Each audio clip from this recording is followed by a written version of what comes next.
Okay, today I want to talk about why and when some people come through and others don't. And I want to preface it first and then talk mostly about for non-mediums.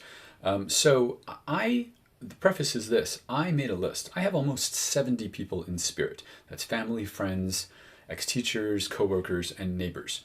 Anyone you know enough about can come through, even people you've never met, like your spouse's grandparents. If you know enough information about them to recognize them, they're a potential contact. When you sit in front of a medium, and I've noticed that a lot of people think of their potential contacts as, the one parent and the four grandparents that are deceased or whatever. And it's lots of people. If you think about how many deceased people you've known and how much you know about them to be able to recognize them, it's a lot. So if you go to a medium and you get one particular person that you want, that's pretty good right there. So what I want to say to non-mediums is this, because people have asked me why, friends who not mediums who know that I am one have said, why would my high school teacher come through and not my mom, like that kind of thing. So first of all, I want to say, if you're going to go see a medium, invite the person that you want out loud. Talk to them out loud. And if you feel ridiculous doing that, acknowledge that and say, I feel silly talking out loud, but Dad, I really want you there when I go to this medium, whatever their name is, or whoever the person is. Talk to them. If you can't bring yourself to do that, do it in your head. You for sure can just say silent in your head, here's who I want, I really want you to be there, please just show up, invite them. That matters. I've noticed that makes a difference. And probably, I think how that makes a difference is just thinking and loving toward them gets their attention. Do that. And let them come as they are. Don't get all persnickety about, I want you to say this, I want you to reference that, and make sure the medium says this. Just let them come as they come, not with really specific something. Because you'll know whether or not it's whoever the person is. So there's that. I really believe that something that can affect a mediumship reading and who comes through and how they come through is the life experience of the medium compared to the person they connect with.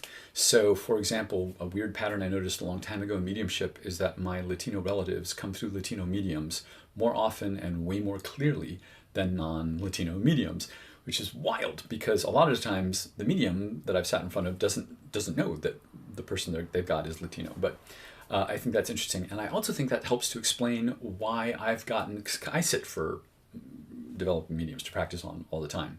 And I think that similarity of experience helps explain why I've gotten 3 or 4 amazing readings from brand new people who had been doing mediumship for days or weeks.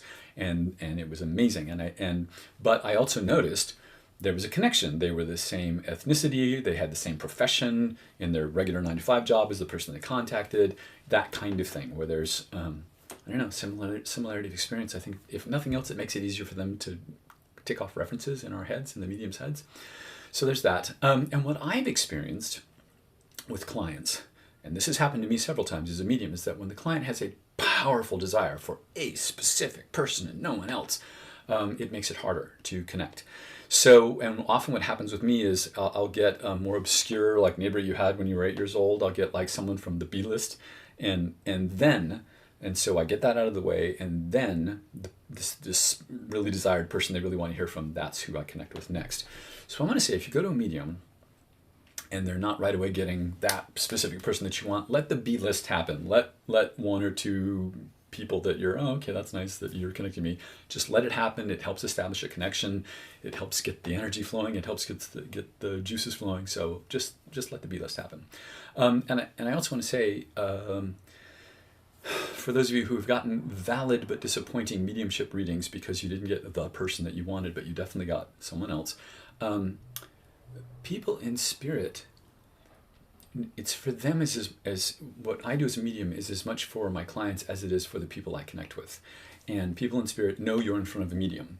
So even though you really want to hear from whoever it is, if the neighbor you had when you were 10, it's their birthday, their anniversary, their passing, whatever, people are thinking about them. If they want to get a message to people here in the physical world, then, and they know you're in front of a medium, they're going to push themselves to the head of the line. I've definitely seen that happen. So just take a message and let that happen, and then let the person that you really want to come through. For mediums, I have to say, for us, when we sit in a practice circle or a development circle, they know we're practicing. They know it's not a real live paying client situation. So things happen differently in circles than they will with a real client reading. And I think it's good to try to approach all readings as though you had a paying client in front of you. But I also think we have to keep in mind that they know that we're practicing, and so things will happen differently or interestingly. Like, I've been in development circles where everyone's contact was a teacher or married to a teacher. For example, there were patterns. Everyone passed suddenly, or everyone passed of cancer. Those kinds of patterns. I just think it's really interesting that they know.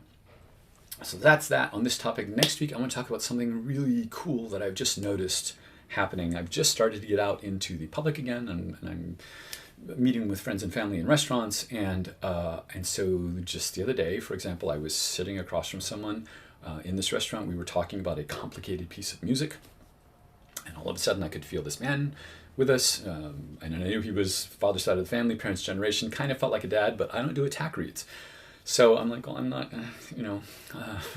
I'm listening to the person, but in my head I'm telling him, I don't do attack reads, I'm not going to say that you're here.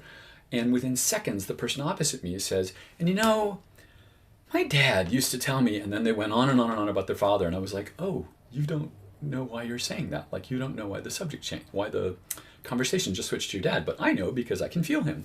And that's happened a few times, which is really cool. So I'm going to talk about that, how they are with us more often than we realize, and how mediums and certainly non-mediums are influenced by people in spirit without realizing it. It's cool. It's to see this happen to non-mediums sitting across from me at restaurant tables. It's happened 3 times now. It's really cool. So that's next week's video. See you then. Thank you for watching this time, and